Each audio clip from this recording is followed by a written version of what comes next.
Couscous, couscous. Soupiquet, À la viande, aux légumes, au poulet. soupiquet. Le couscous, t'as rien à faire, c'est déjà prêt. Soupiquet, oh oui c'est soupiquet.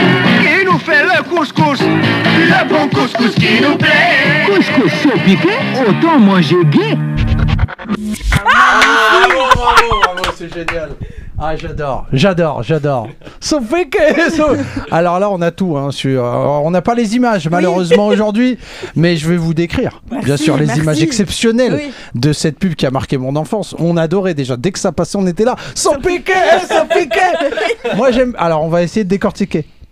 Il dit pas la viande. La viande. Plus de rage déjà dans le la viande. Donc en termes d'imagerie, il y a un chameau déjà quand t'arrives. Dans la pub, il y a un chameau, c'est normal. Il y a un nain qui danse. On sait pas pourquoi. Et on dirait c'est... comment il s'appelle qui a réalisé là, celui qui faisait les Kaira. J'ai oublié son nom. Franck Gastambide qui est à la réalisation apparemment. Et on a quoi aussi? Il y a une chicha sur le côté. Bon, ça me semble évident.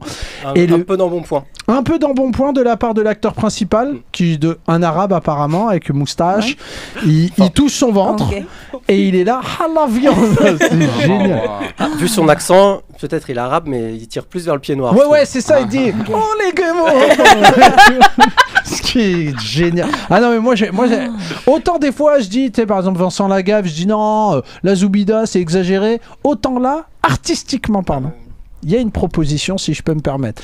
Là, il y a juste un truc qui m'énerve, alors je sais pas si on peut réécouter, mais à un moment donné, il dit il n'y a rien à faire, c'est déjà prêt. Il n'y a rien à faire, c'est déjà prêt. C'est déjà prêt. Et ça, là, je dis non, les gars.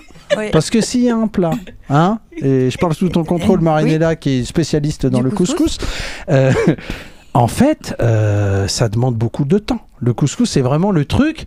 Moi, j'ai le souvenir de ma daronne, tu sais, qui prépare, parce qu'on avait un restaurant marocain familial, et c'était ma mère qui préparait le couscous, bien sûr. Et tu sais, elle mettait du temps avec la semoule. Elle parlait à la semoule. Elle était là. Tu vas nous ramener beaucoup d'argent. Tu vois, il y a un truc avec la préparation, en fait, qui est presque mystique, en final. Et lui, il a dit... non, là j'ai envie de m'énerver, je vais me mettre en slip dans 2 secondes. Il y a d'autres choses qui pouvaient aussi susciter l'énervement à l'époque. Ah oui, d'autres pubs, bien sûr. Bonjour, je m'appelle Bamboula. J'ai donné mon nom à un délicieux biscuit au cacao. Tu peux trouver les bandes dessinées racontant mes aventures dans chaque lot de 2 paquets Bamboula. De Saint-Michel, salut. Salut le bâtard.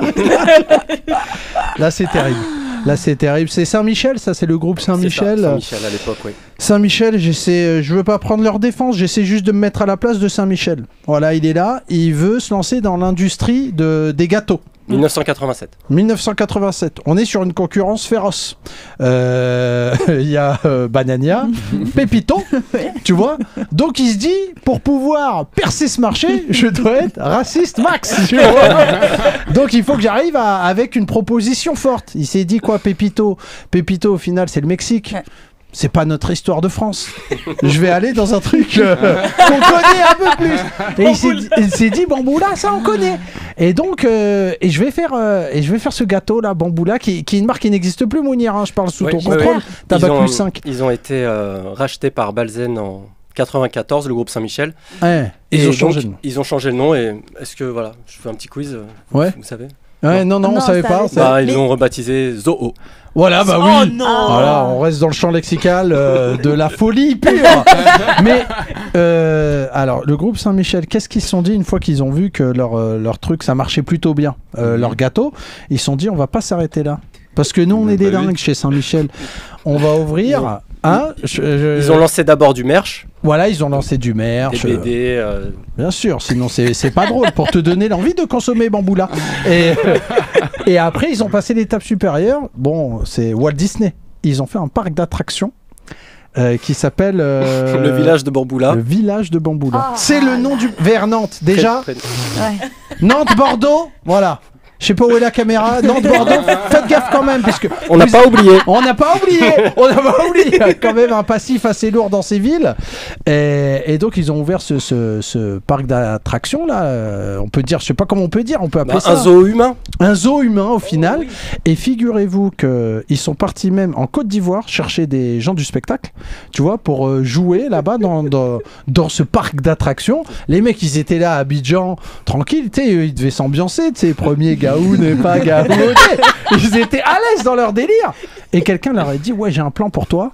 Vers Nantes, un plan, tu vas te faire pas sorti au chapeau. Tu vas avoir un cachet régulier. Tu vas avoir un cachet régulier. Ils sont arrivés là-bas et ils ont dû péter les plombs. L'inspection du travail, Mounir, est intervenue. Ils ont mis leur nez dedans parce que ils étaient dans une forme d'enclave en fait où le droit du travail ne s'appliquait pas dans le parc. Ouais. Donc ils bossaient des heures indues, ils dormaient sur des matelas. Ouais, des fous furieux. Mais ils faisaient quoi dans le parc? Et ben ils dansaient toute la journée seins nus. C'était le clou du spectacle. Ah ouais.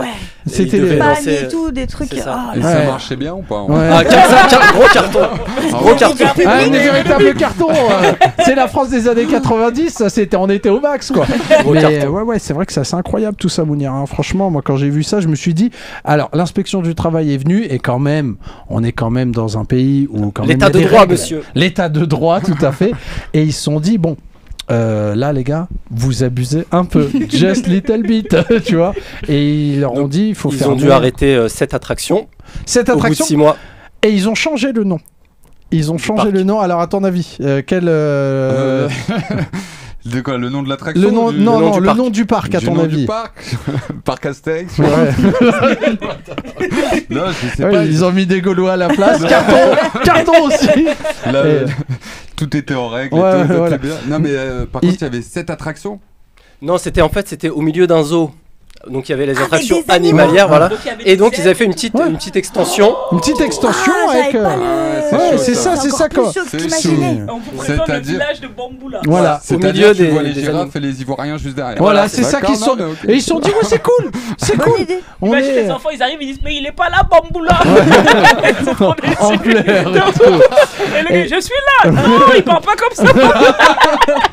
Et du coup, le nom, comment s'appelle le nom du parc déjà? Planète sauvage.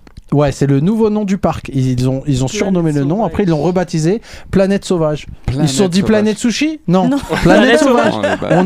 On- Les grands remplaçants avec Jamil Le Schlag sur Radio Nova.